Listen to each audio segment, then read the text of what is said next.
plan is to eat your neighbor's food, that's a really bad plan. Number 9, I paid tithing for 25 years. The church can give me a little food. There are members of the church who truly believe in their hearts that when the bad times come, the church is going to come through like Joseph in Egypt, and they're going to bring food to everyone and save us all. Absolutely not true. All the storehouses, all of the silos that the church has would feed 4% of the members of the church. Not the nation, but the members of the church. Now, I live in Arizona, so I do not plan to be part of that 4%. Maybe some of you have the connections, and you might be, but I'm not planning on it. So here's another. If you're planning on eating someone else's food, the church is not going to be doing that. Number 8, I'm going to move in with my parents or my children. Really? All by itself, that's a really bad plan. Point being, you're planning on eating someone else's food. And you're planning on going somewhere. I could give you half a dozen scenarios that would prevent you from banding together. I always hear this, well, when bad times come, we're all going to band together at the steak center, and we're going to share our food, which won't work because nobody has food. And that we'll all help each other. There are so many scenarios that would prevent you from banding together. Epidemics, pandemics, all kinds of things that will require isolation, not banding together.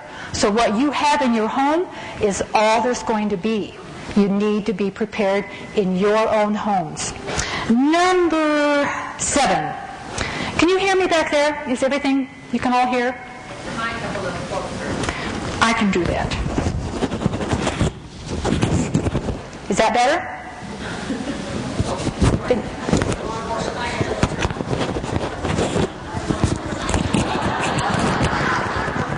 Is that better? Yeah. But I'm talking. I can talk. Oh, I love this one. I have a year's supply and the bullets to go with it. That was my son-in-law. He likes that one. Generally, it's the kind gentleman that will come up and say, I just don't get it. It doesn't make sense to me to go to all the effort and the money to get a year's supply and then have some guy with a gun come and threaten my family or even kill my family to get that food. And I respond back and I say, are you afraid of the guy with the gun, or are you more afraid of becoming the guy with the gun? Brothers and sisters, what would you do if you were watching your children starve to death? You would lie, you would cheat, you would steal, and I promise you, you will become the guy with the gun.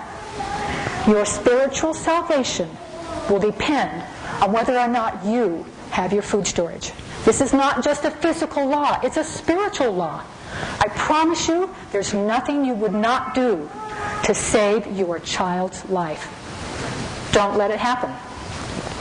All right.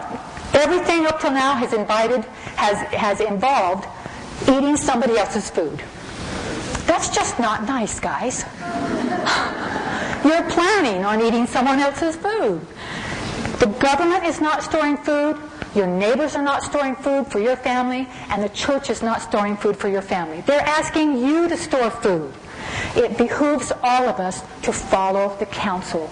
Get your own food. And I should say, get your own food. That sounded better. All right, number 6. The boat and the four-wheelers are taking up all my storage space. Number 5. 3 letters, Y2K. Okay, that's 2 letters and a number. But the point is, you think it's not going to happen. No, it's not going to happen. Remember Y2K, nothing happened. My husband got every toy in the world. He got generators and guns and all kinds of great stuff. He loved Y2K. But nothing happened. Every prophecy that's ever been given is going to be fulfilled. We just don't know when.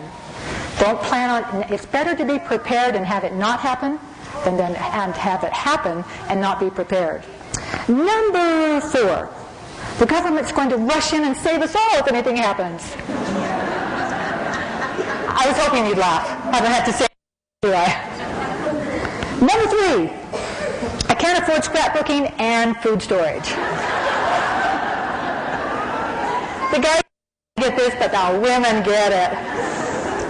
We live in the richest society in the history of the earth. The standard of living that we have is amazing. And even if you think you're poor, you are wealthy compared to most of the world. It's a matter of priorities. You have to make food storage important. You've got to want to get it, and then you will. When I asked how many of you had a cell phone, I did it so that you would turn them off. But I also wanted to show you that everybody here has a cell phone, but not everybody here has a food storage. A normal food storage with the system that I'm going to show you can cost as little as $1 a day per person. You're spending $1 a day on your cell phone. Please don't let your cell phone be more important than your family's temporal salvation. Number 2, I'm waiting for the cannery to sell Papa John's dehydrated pizza. I really am. It's going to happen. Things are moving along. I think it'll happen. We have a stigma with food storage, and we think if it isn't involving wheat and beans and powdered milk, that it's not food storage. And I'm going to show you tonight that you can think outside the box. And the subtitle of the little booklet that you have is Putting the Foods You Love into Your Food Storage. Chocolates, nuts, raisins, sweet and sour chicken, taco pie, tamale pie, chicken creole, shepherd's pie, all kinds of foods that you would never think could be in your food storage can be in your food storage. You're going to get excited. You're going to think, wow, I'm going to eat better in the bad times than I do now. So it's just a matter of your imagination and your pocketbook are about the only thing that are going to keep you from going all out. And the number one reason why I don't have a year's supply of food. A year? I thought it was 72 hours. I remember as a girl that they wanted us to get a 2-year supply. And then it was a 1-year supply. And now they're saying, just get 3 months. Get 3 months of food, the things that you normally eat, and then get some basics. And a lot of people think if they've got a 72-hour kit, they're good. We need to be obedient. Obedience is why we're here, to learn obedience. And whether you ever eat this food or not, you have been obedient. And by obeying, you're going to teach your children that this is important. And they'll teach their children. And at some point, you will have saved your family's temporal and spiritual life by teaching them this is important.